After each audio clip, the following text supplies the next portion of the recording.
aparecendo aqui.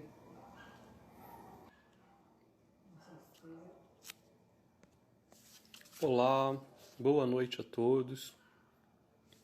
Começando aí nosso encontro.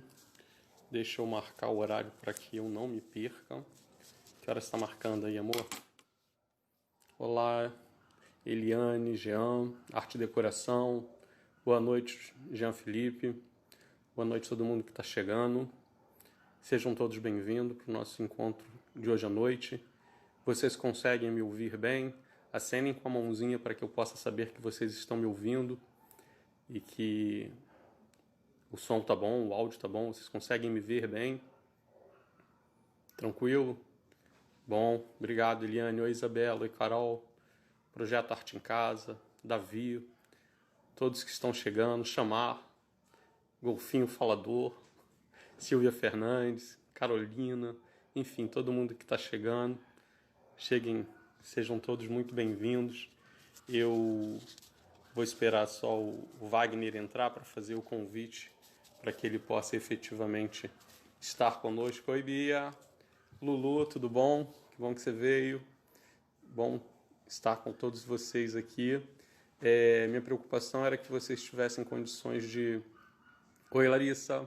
Com qualidade, ouvir o áudio e também a imagem, né? Para que a nossa transmissão não fosse prejudicada. Bom, para ir começando devagarinho, até dar tempo do Wagner entrar e para que eu possa fazer o convite para ele, eu não sei se o Wagner vai entrar no individual ou vai entrar no da loja. Wagner, caso você esteja no da loja, você depois dá uma acenada para mim para eu poder te chamar no Arte Déco, né? Porque eu não sei se você vai entrar com Arte Déco ou se vai entrar com o seu pessoal. Boa noite a todos. Meu nome é Anderson Moraes de Castro e Silva. Eu sou professor da Universidade Estadual da Zona Oeste, onde ocupo o cargo de professor adjunto na unidade da computação. Para quem não sabe, a UISO é uma universidade estadual que está sediada aqui em Campo Grande. Ela fica próxima à estação de Benjamin do Monte, entre na realidade a estação de Benjamin do Monte e a Estrada do Campinho.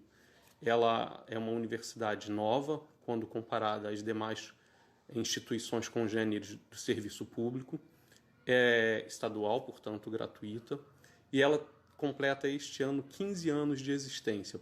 Então, assim, nós somos uma instituição muito nova, que estamos ainda debutando no cenário acadêmico nacional. Mas apesar de sermos novos, ainda iniciarmos os nossos trabalhos aqui na região, contamos com um quadro excelente de professores, todos eles com doutorado, são mais de 100 professores, todos portadores do título de doutor, estão divididos em diversos cursos de graduação, farmácia, biotecnologia, engenharias. Eu, particularmente, como disse, sou da unidade da computação, onde leciono em 2 cursos, Ciência da Computação, que é um bacharelado, e Tecnologia e Análise e Desenvolvimento de Sistemas, que é um tecnólogo. O Ciências da Computação é ofertado manhã e tarde, e o tecnólogo em TADS, como a gente chama, é no horário noturno. E por que é que eu estou falando isso para iniciar a nossa conversa? Porque é muito importante que os moradores dessa região saibam que há uma instituição constituída por um corpo docente de extrema qualidade que oferece um serviço de muito bom tom, bem referenciado, com boa formação, e que às vezes as pessoas desconhecem e vão buscar formação em outras localidades com esse problema de deslocamento, né? E podendo ter aqui no quintal deles uma instituição que atenderia com excelência a formação em nível de graduação. Então, queria deixar aqui para vocês esse aviso de que a gente tem uma boa universidade na região e gostaria muito de receber a todos aqueles que têm familiares, que estão no ensino médio, que pretendem ainda ingressar no nível superior, de ter a Universidade Estadual da Zona Oeste como uma opção de escolha quando forem fazer o Enem, o SISU, enfim, participar do processo seletivo, porque, de fato, nós, instituição universitária, vamos desenvolver à medida em que nossa região, a região que nos recebeu, o bairro de Campo Grande, também se desenvolva, né? E a gente tem, então, essa oportunidade aqui e é importante que todos saibam que ela existe. Só um pequeno senão, para além dos cursos de graduação, nós também oferecemos uma gama de cursos de extensão. Os cursos de extensão são cursos gratuitos que são ofertados à comunidade e que qualquer pessoa interessada em uma capacitação, em uma atualização profissional, podem procurar. Neste momento mesmo, nós temos lá mais de 10 cursos, eu acho, sendo ofertados. Eu estou ministrando um curso que se chama Propriedade Intelectual e Cinema, todas as segundas-feiras, de 3 às 17 horas. A gente já está indo para o final do curso, depois a gente pretende oferecer um novo módulo. Então, entrem no site da UESO de vez em quando, deem uma olhada nas oportunidades que a gente oferece, porque há muita qualidade, há muita coisa acontecendo.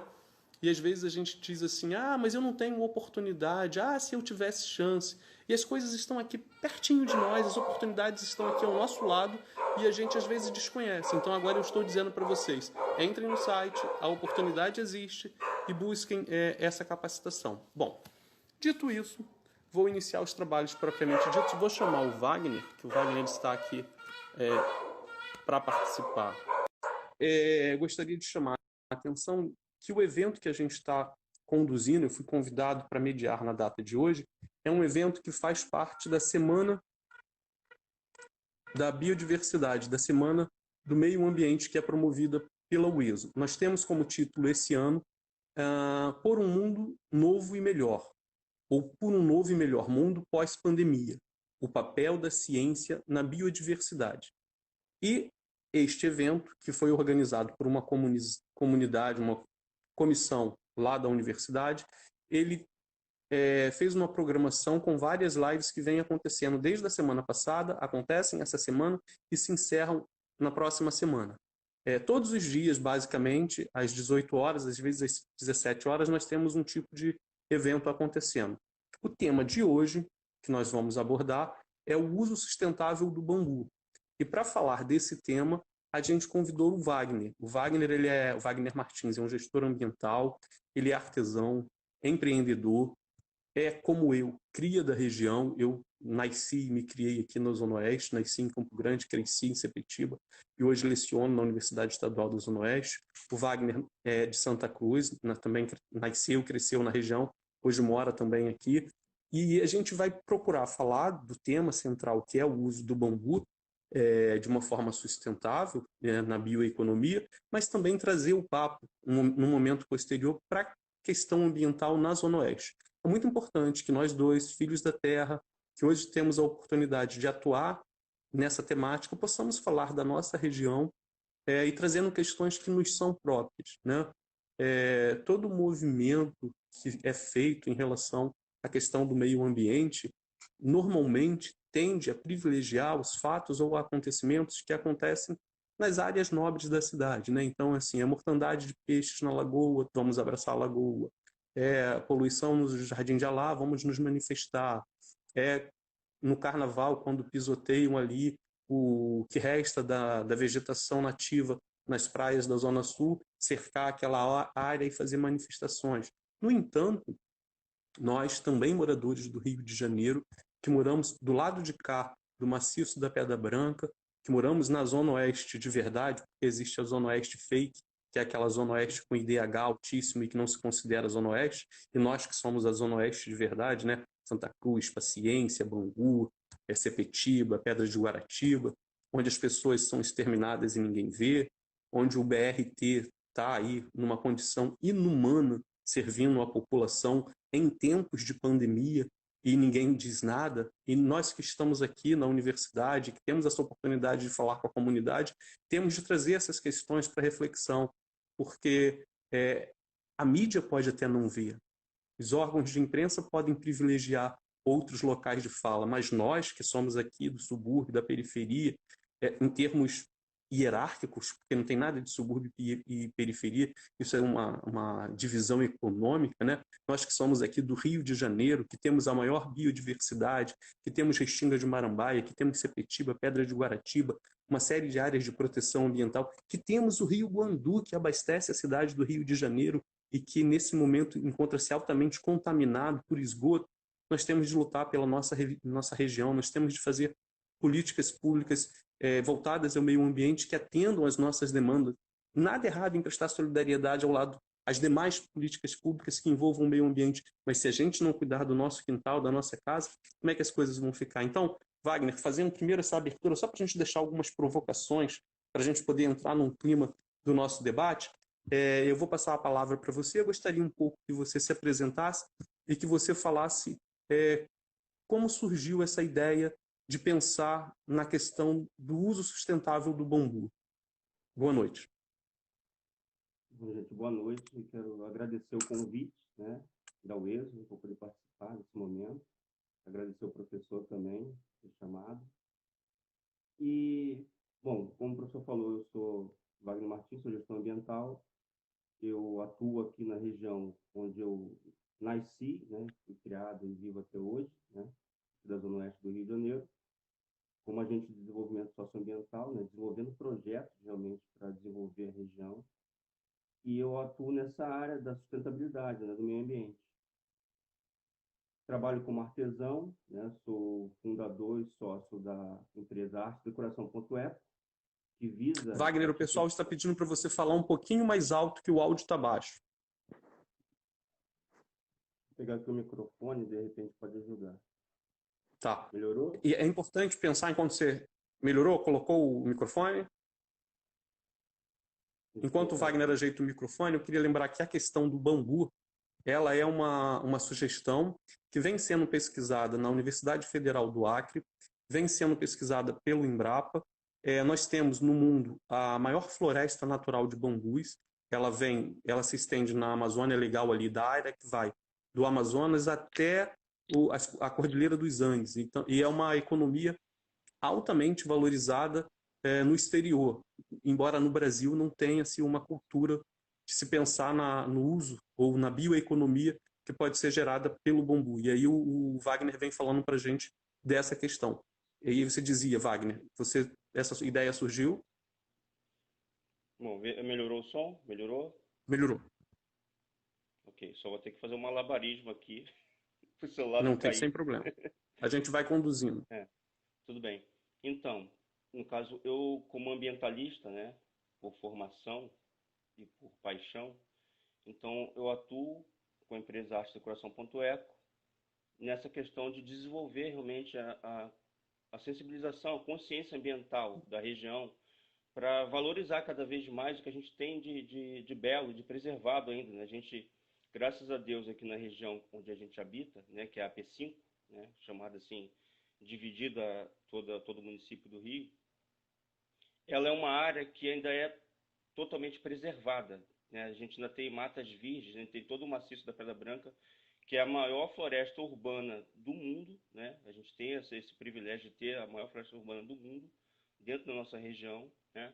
Você tem o maciço do Mendanha também, a área de Guaratiba, ou seja, a gente está cercado de meio ambiente in natura ainda, porque ele vem sendo preservado há séculos, graças às famílias tradicionais que aqui habitam, né, principalmente, e porque a especulação imobiliária da cidade em si do Rio de Janeiro se deu a partir do centro, região norte, região sul, e agora que estão começando a migrar para cá. Então, se faz cada vez mais importante, né, essa preservação, já que a gente tem esses séculos todos de preservação, que a gente Sim, consiga sim, manter assim, né? sim.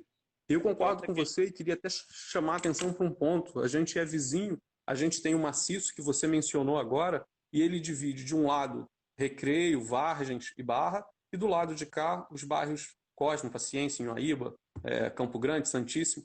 E um fato curioso, mas que nos ajuda a pensar essa estratégia de povoamento da Zona Oeste, que tende a ser uma terra considerada terra de ninguém, que a partir dos anos 80, quando se começou a explorar comercialmente as construções na Barra, logo se colocou dois grandes anúncios na entrada da Barra, na saída do túnel ali, dizendo: sorria, você está na Barra. E venderam aquele bairro que é um local que não é nem Zona Oeste nem Zona Sul, mas que acho que é mais Miami. E ao mesmo tempo, aqui em Campo Grande, a placa que foi colocada ali em frente à pracinha onde fica o Habib's foi Você está em Campo Grande, não dê tiros. Olha, olha que tipo de olhar foi dado para a mesma região que pertenceu no passado ao sertão carioca. De um lado da serra, quando você chega no bairro, você tem um aviso: não dê tiros. Você está no faroeste. E do outro lado sorria, você está na Barra.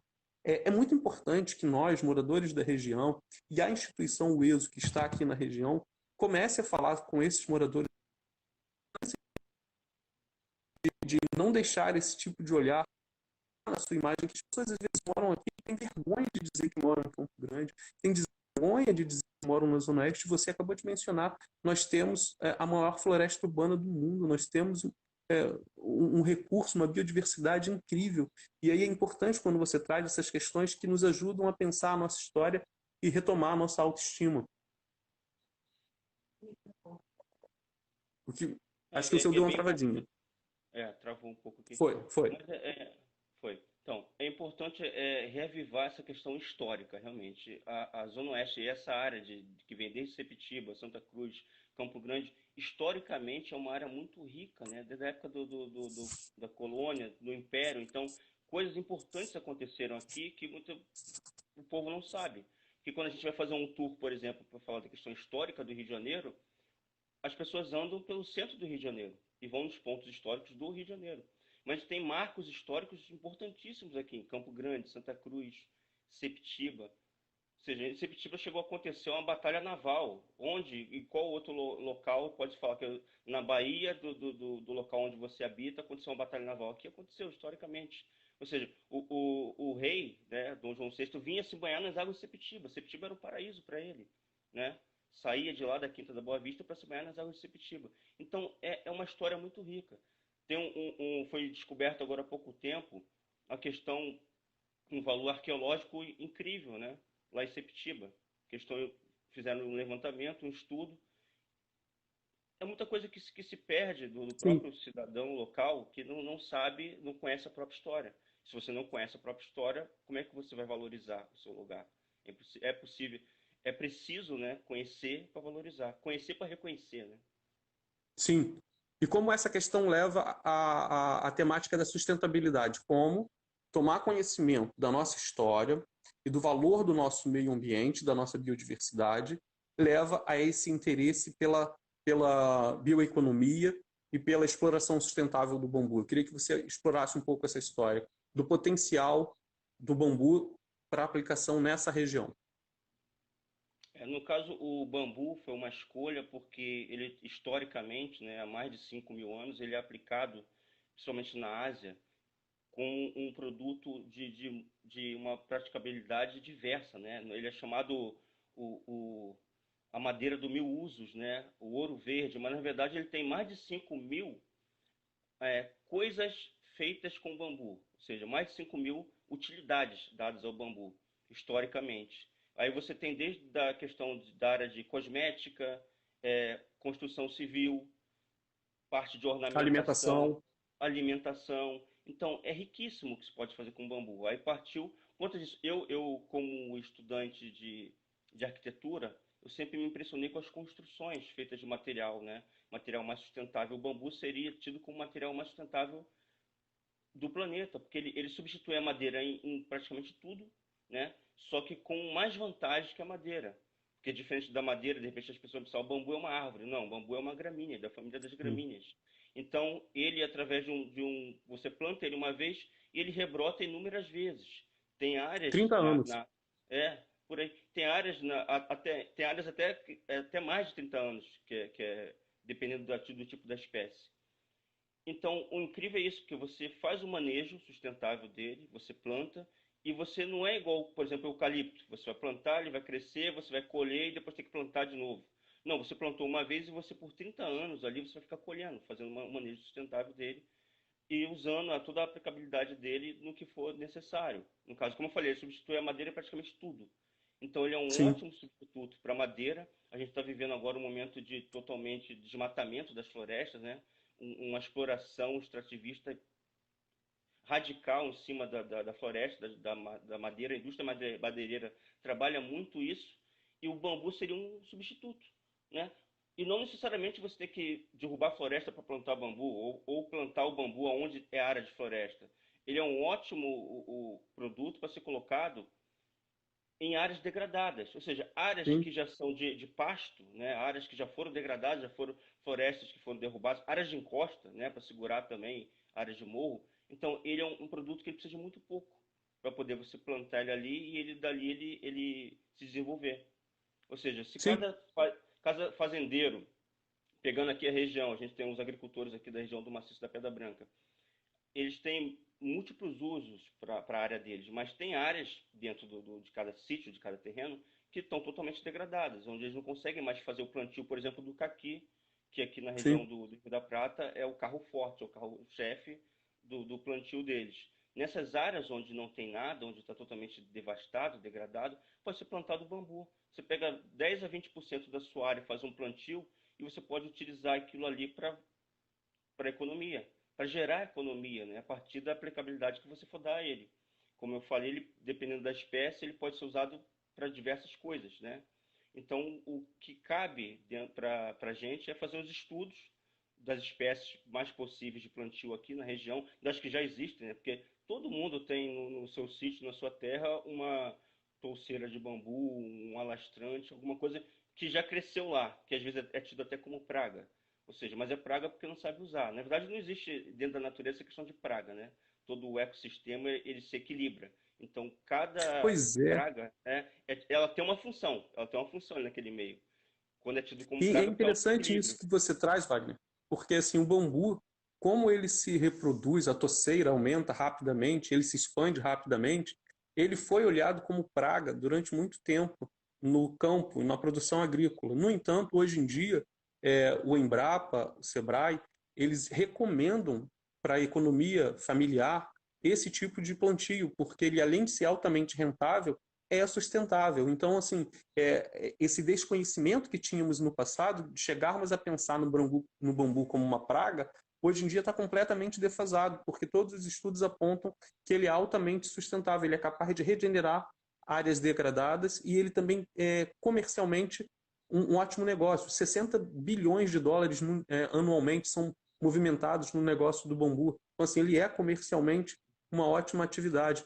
E aí eu fiquei pensando, na região aqui, nas margens que a gente tem, onde tem os produtores do caqui, na região do Rio da Prata, mas também no do Mendanha, seriam regiões que a gente poderia ter a cultura do bambu, ou mesmo as margens do Rio Guandu, que se encontra degradado, seriam boas opções, talvez, econômicas de plantio?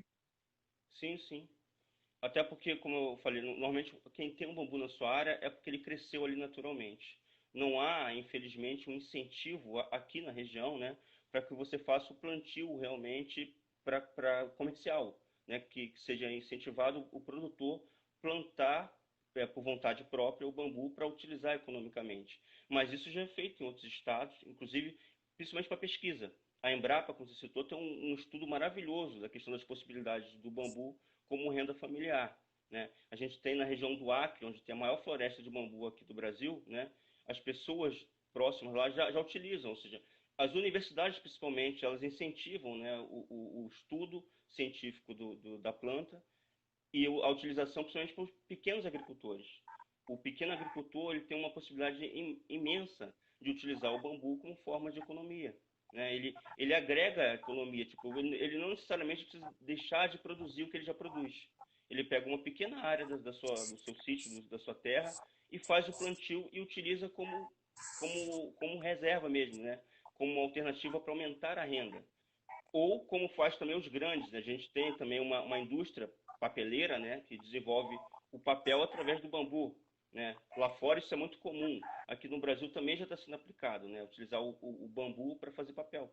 Né? Isso é só uma das aplicabilidades dele. A gente está citando aqui o bambu, no caso a gente vive no Brasil, que é o país mais biodiverso do mundo. A gente tem Sim, uma biodiversidade, se for falar em relação de Amazônia, coisas que a gente nunca nem viu, nem não foi descoberto ainda, muita coisa a ser descoberta. Em relação à Mata Atlântica, mesmo que ela tenha sido degradada e quase extinta, a gente tem praticamente só 7%, né, da região de Mata Atlântica atualmente, chegou a ser até 12%, com um trabalho massivo de reflorestamento. Mas agora, infelizmente, a gente está regredindo. Mas mesmo assim, a Mata Atlântica ainda é dos biomas mais biodiversos também, junto com a região amazônica.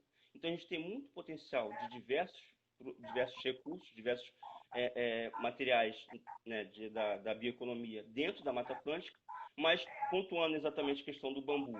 Porque o bambu já tem essa questão histórica, cultural, principalmente em outros países, nossos vizinhos como a Colômbia, Equador, já utilizam ele, por exemplo, para habitação, principalmente para habitações emergenciais ou habitações de baixo custo, né? Pessoas mais pobres, onde não tem, fazem construções maravilhosas com bambu.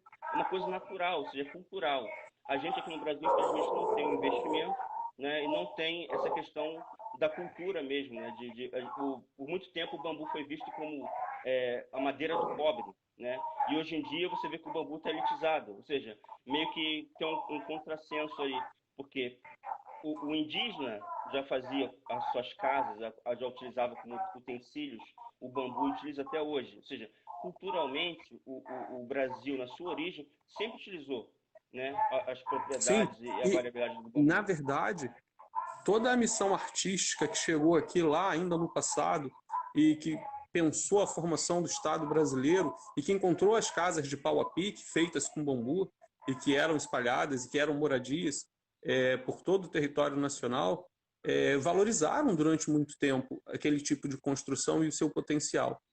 No entanto, a nossa vontade de ser europeu fez com que a gente ali na virada do século, no momento da Belle Époque, a gente privilegiasse construções à la francesa e depois à inglesa. E esquecemos toda essa parte da engenharia e arquitetura colonial que era fundada no bambu. O bambu teve um papel importantíssimo na história da moradia e da habitação brasileira, mas foi visto como algo menor, como síndrome de cachorro magro, né? Assim, como se fosse uma coisa feia, como se fosse uma coisa ruim. E, no entanto, tem N potenciais de exploração. Eu queria te perguntar uma outra coisa, que é o desdobramento disso que você disse agora, que é o seguinte: a gente falou do plantio, falou que o plantio é relativamente fácil, o manejo, que é adequado para pequenos agricultores, para a agricultura familiar, mas eu queria saber, e o processo de industrialização, que é a etapa posterior? É complexo? Como é que é? É sustentável? No caso, o processo que a gente utiliza aqui no Brasil, até os estudos da Embrapa e outras instituições, é bem simples, né? A gente trabalha muito na questão artesanal do bambu, né? Existem estudos, claro, que utilizam um maquinário específico, principalmente estudos lá de fora, né? Voltado, né? Incentivando uma industrialização do bambu de uma forma mais a larga escala, né? Agora, para o pequeno produtor, você pode ter simplesmente uma estrutura de marcenaria, porque boa parte do que é utilizado o bambu na questão de movelaria, artesanato, né? Mas até para aplicar em forro, por exemplo, de parede, teto, piso vinílico, já tem hoje em dia, piso vinílico com bambu.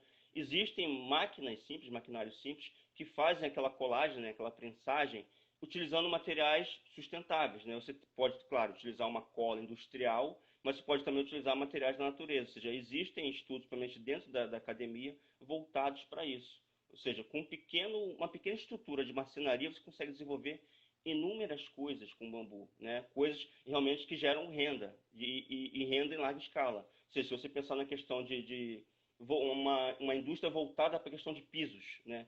Pisos, portas, forros, isso já gira uma economia enorme, né?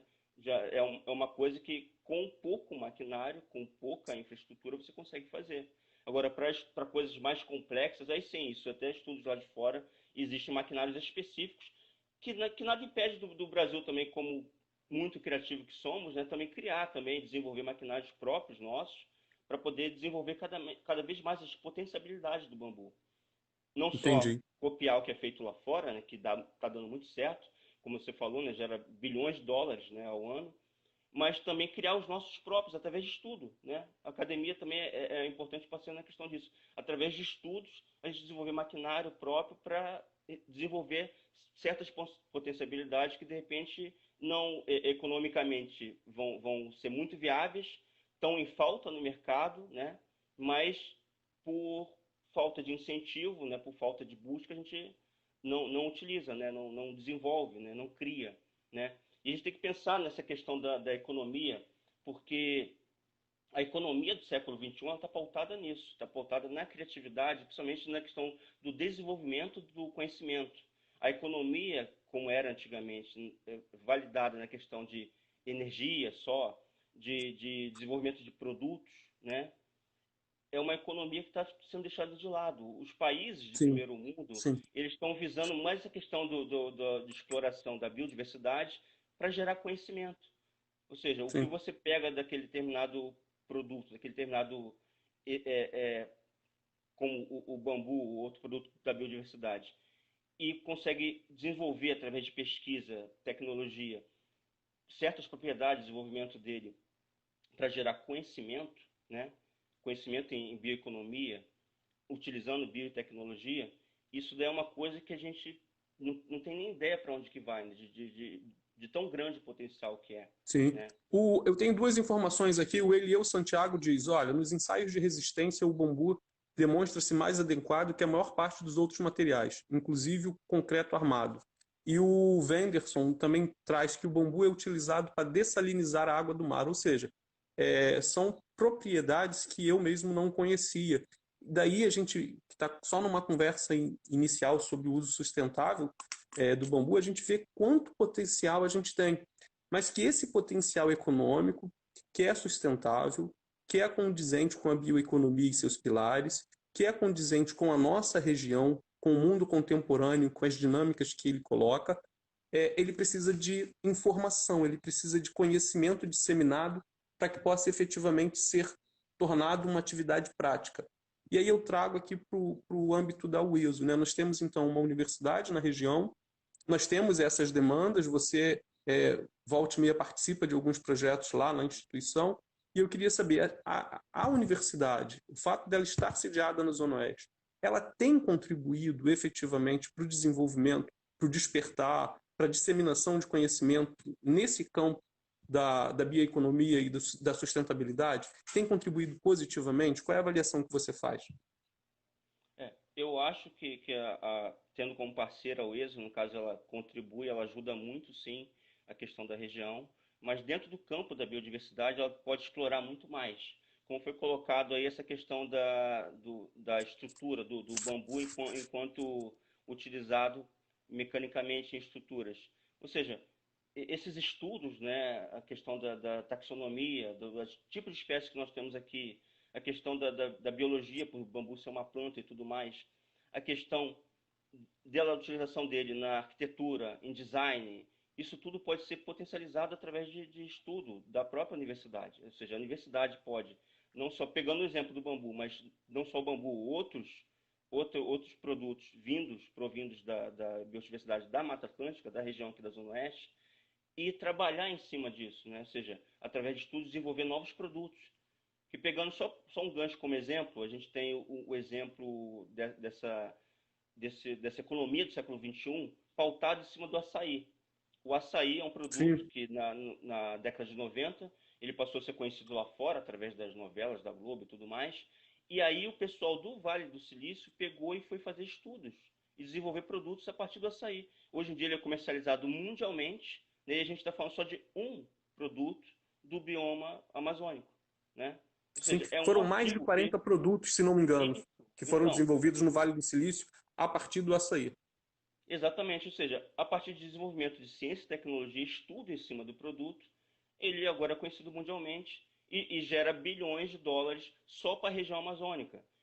Fora o que ele gera para o próprio Estados Unidos, né? Que quem começou a fazer o trabalho de patente desses produtos.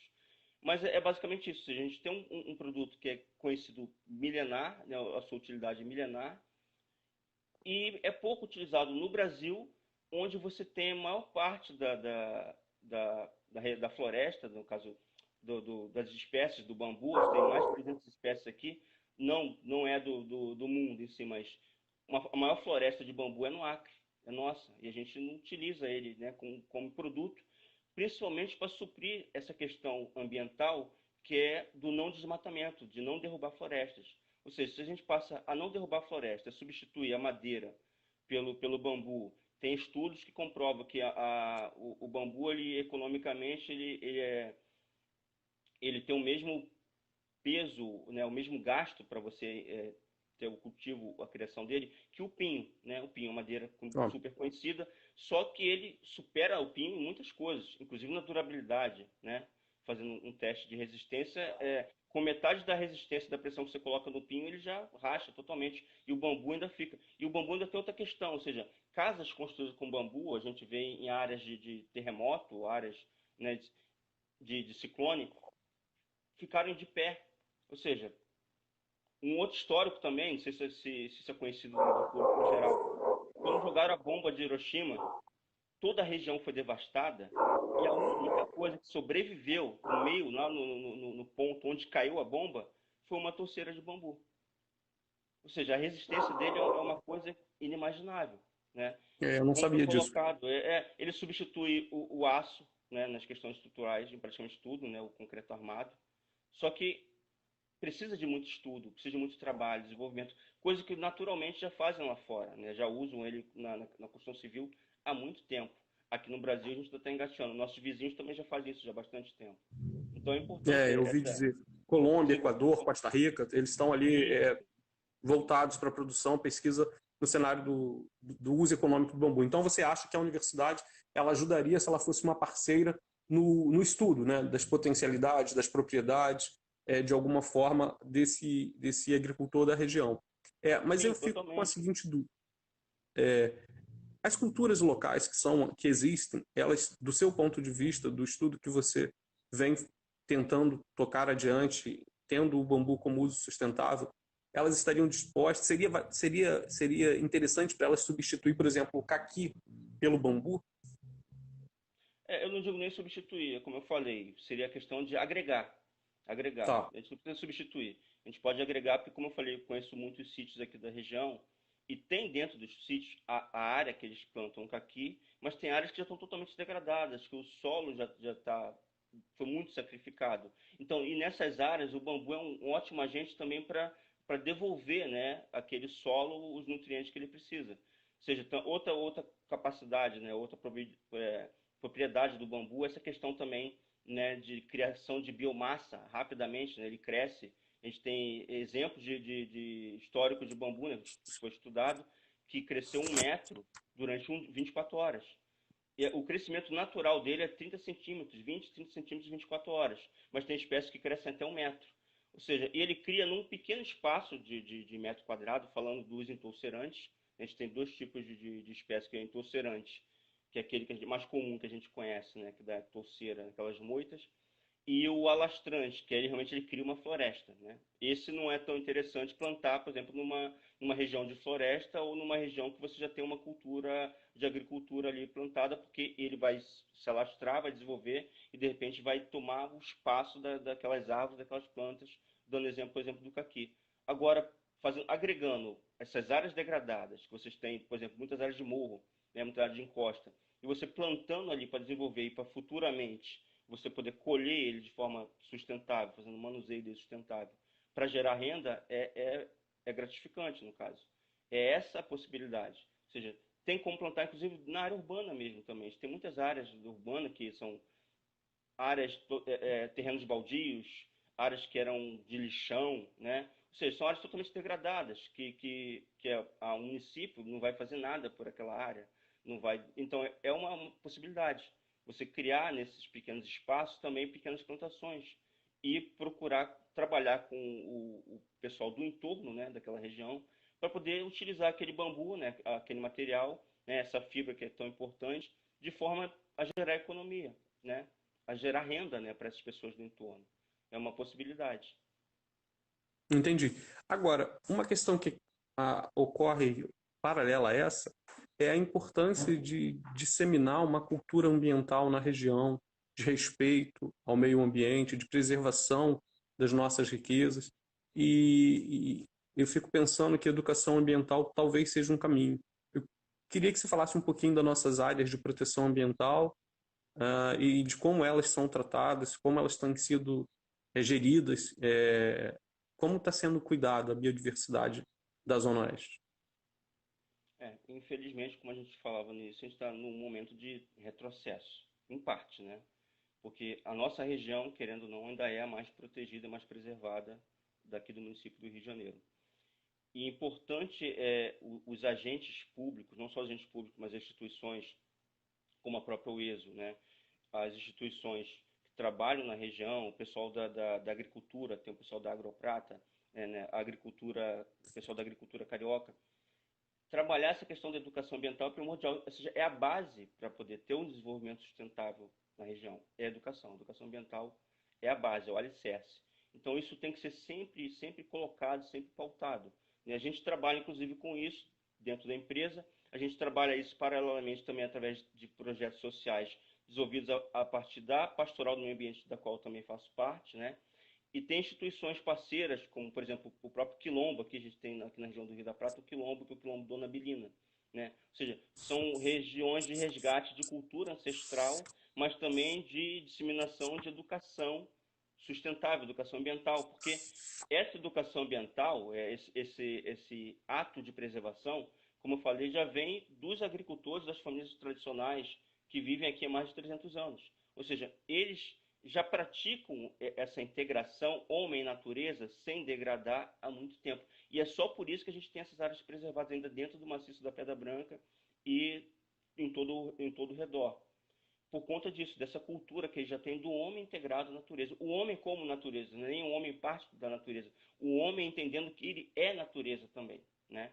Então a gente tem que levar isso para a área urbana. Falta essa consciência, essa sensibilização para a área urbana. E a faculdade, né, a universidade, ela é um agente maravilhoso para isso também. Ou seja, ter momentos, ter cursos, ter seminários, palestras, oficinas que toquem, sensibilizem essa questão da educação ambiental é primordial. Porque para um projeto desse ser desenvolvido e ele futuramente ele dá o retorno, ele dá certo, ele ser totalmente sustentável, a base, o alicerce é a educação ambiental.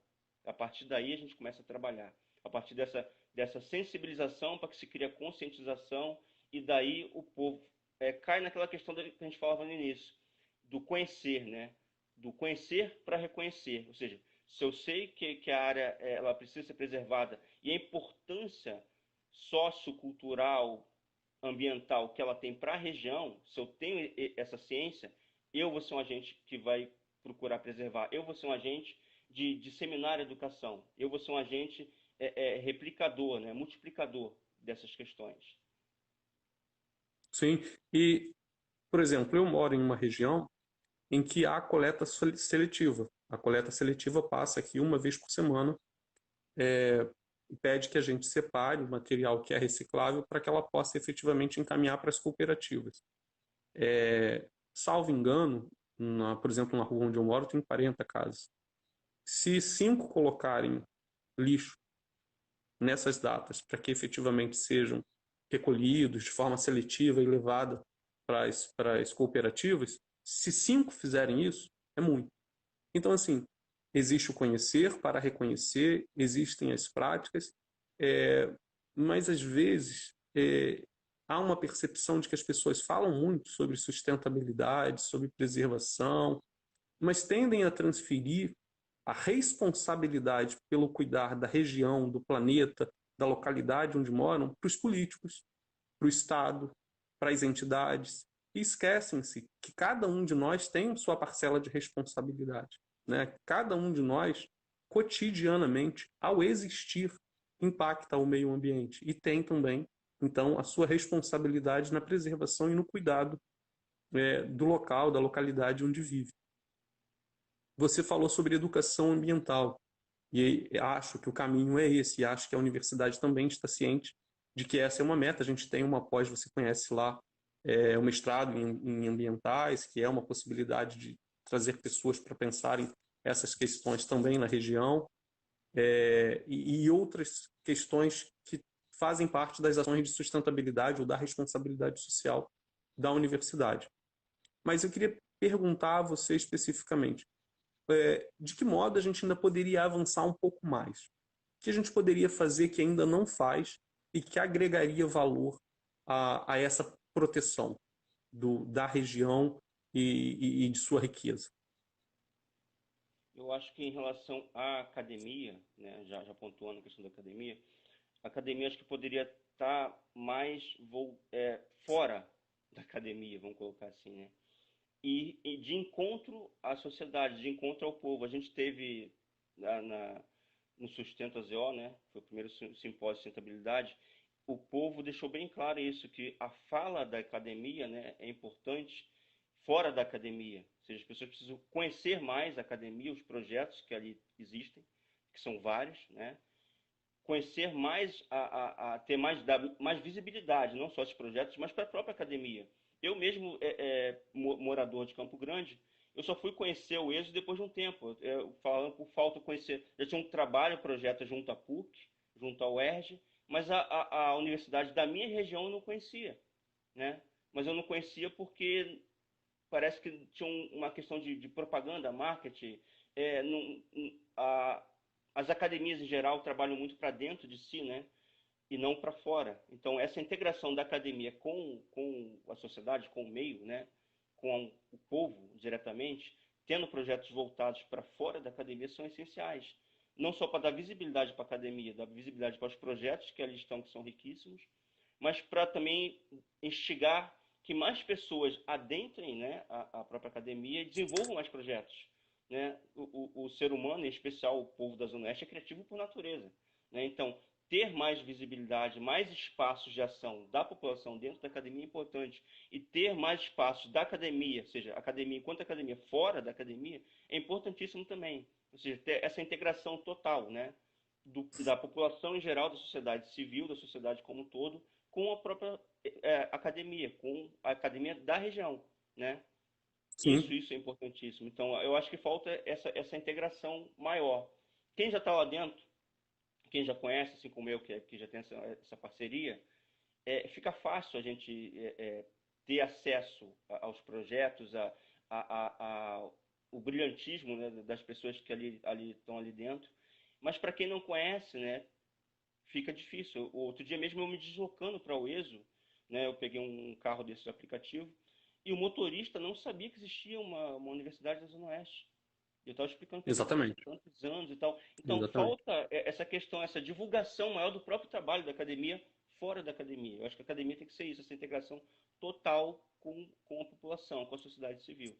É basicamente isso. Acho que Sim, daí ela consegue desenvolver melhor todos os projetos, sim. criar até mais. Eu comungo muito da sua opinião e por isso valorizo muito os projetos de extensão que são brilhantemente executados pela Pró-Reitoria de Extensão. A gente tem uma série de cursos oferecidos à comunidade. E eu lembro que, por exemplo, há 2 verões atrás, a gente se encontrou pela primeira vez em um curso que eu ofereci, que foi o de Propriedade Intelectual para Empreendedores. Foi um curso de verão. Naquele momento eu conheci não só você, como uma série de talentos da região, pessoas que atuam nas mais diversas áreas, né? Na cultura, nas artes, cultura e artes estão ali no mesmo campo, mas enfim, na música, no entretenimento, nas próprias cooperativas, nas cooperativas que existem na região. E depois nós criamos um coletivo, o Zona Oeste em Movimento, que é um coletivo do qual você faz parte hoje em dia, que eu faço parte, e que a gente convida todos os empreendedores, todos os talentos da Zona Oeste para se unirem a nós. Deem uma olhada lá nos nossos canais, nós temos material no YouTube, temos no Instagram, enfim, procurem, vocês vão achar, que é um coletivo que reúne vários talentos da região.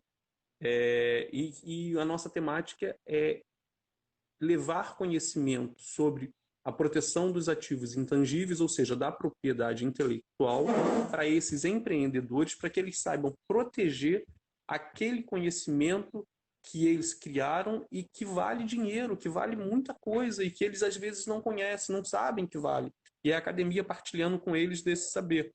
Eu queria que você falasse um pouquinho da tua participação, assim, de como a propriedade intelectual foi útil para você e da tua participação lá no Zona Oeste em Movimento, no ZOEM. Então, é importantíssimo tocar nessa questão, né? Porque é um grupo maravilhoso, né? Você falou, a gente se encontrou nesse curso. E é ótimo que a universidade tenha mais ações assim, mais cursos de extensão, mais coisas voltadas para fora, né? Que mesmo para um pequeno grupo, que começou ali, hoje em dia já é um grupo bem maior, né? é, esse trabalho ele é constante, ele vem se desenvolvendo. Então, é bom porque dentro da minha área de atuação, que é meio ambiente e sustentabilidade, ou seja, a minha empresa da Arte Decoração Eco atua nessa questão. Mas com toda a gama de criativos, né, de pessoas que fazem parte dessa rede, a gente tem como fazer coisas melhores e maiores, né? A gente vai se ajudando, se auxiliando, né? Como eu falei, a questão, por exemplo, da cultura, a gente começou a trabalhar com arte e decoração na questão de criação de projetos sustentáveis, criação de espaços, né? Utilizando técnicas de upcycling e tudo mais, e reutilização criativa.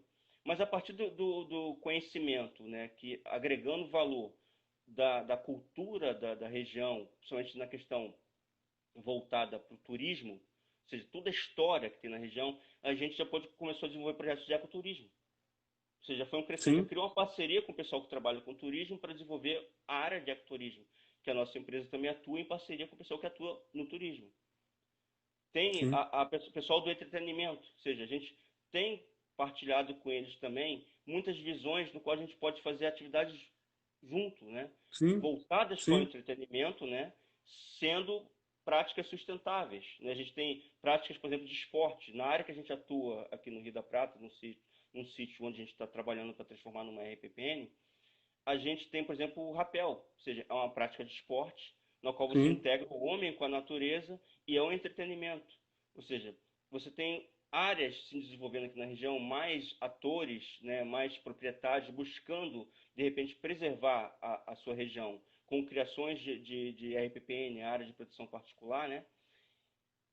Mas pensando em atividades para dentro dessa área. E o entretenimento, ou seja, a questão de desenvolvimento de cultura, oficinas de arte, né? Oficinas de música, de canto, de artesanato, isso para essas áreas é primordial, porque você sim, passa a transformar uma área particular que de repente antes não tinha uma atividade, um atrativo, e você cria. A gente vê aqui nos próprios sítios aqui na região de Campo Grande, casas que são casas de show, né? Ou seja, as pessoas que trabalham com música, diretamente com música, com entretenimento, são primordiais para poder desenvolver esses projetos.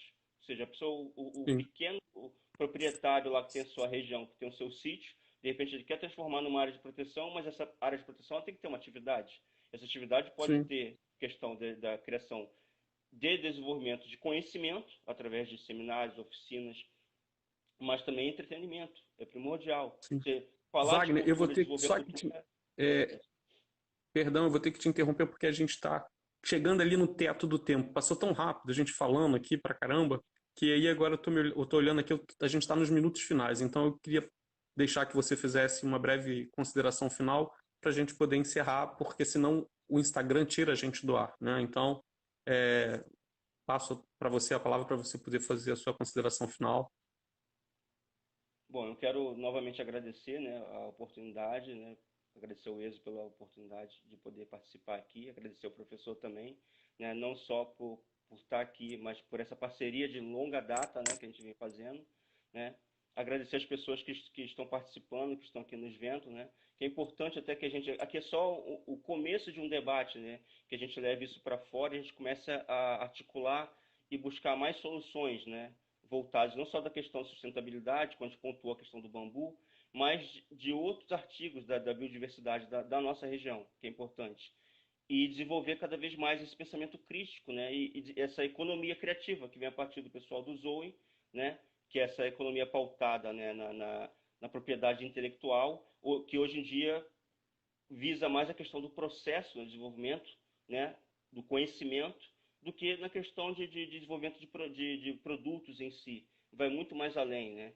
Que é o que a gente fala da economia criativa é o seguinte: o meu conhecimento mais o seu conhecimento, infinito. A gente não sabe até onde pode chegar, né? Então isso vai se desdobrando cada vez mais. E isso é o foco, a economia do século XXI. É para onde a gente tem que ir. Sim, muito obrigado, Wagner, pela sua participação, por suas colocações, pela colaboração. Foi muito bom ter conversado com você aqui. Como o Wagner disse, essa é apenas uma conversa inicial em que a gente pontua algumas questões, e divide com vocês, mas o papo está só começando. Então, procurem saber um pouco mais a respeito do Zona Oeste em Movimento, que é o ZOEM, que é o nosso coletivo. que a gente trabalha a questão da propriedade intelectual na região. Procurem os cursos de extensão da Universidade Estadual da Zona Oeste. E, por fim, eu queria deixar uma última mensagem dizendo que a gente vive num momento de isolamento social. E, nesse momento, várias coisas têm acontecido tanto na nossa localidade como na cidade, no país, no mundo, né? Neste momento, governantes inauguram um projeto de retorno ao novo normal. E eu queria deixar um recado para cada um de vocês para que pensassem sobre esse novo normal, né? Passamos aí 3 meses em isolamento absoluto, quase, e dizem agora, olha, vamos voltar. Alguns querem voltar com aulas, alguns querem voltar às atividades normais, mas a gente está na zona oeste do Rio de Janeiro, repito, a gente está em Campo Grande, o bairro mais populoso do Brasil e onde mais morrem pessoas todos os dias. Tenham cuidado com as suas saúdes, tenham cuidado com as suas famílias, tenham cuidado com aquilo que fazem. O que é bom para o outro, aquele que te manda ir para a rua e que está tudo bom, geralmente está resguardado e bem protegido. Não seja um inocente útil, não coloque sua vida em risco, preserve a você e aos seus. É o que eu posso dizer para cada um de vocês. Se amanhã disserem, volta às aulas normal, bota seu filho na escola, cuidado, cuidado com o que você fará, tá? Para todos, uma boa noite. E esse vídeo vai ficar lá no YouTube, depois vocês podem acessá-lo caso queiram rever. Estamos lá na UESO sempre que quiserem. Um grande abraço, uma boa noite a todos. Tchau, tchau. Boa noite, gente. Tchau, tchau. Um Boa abraço. noite.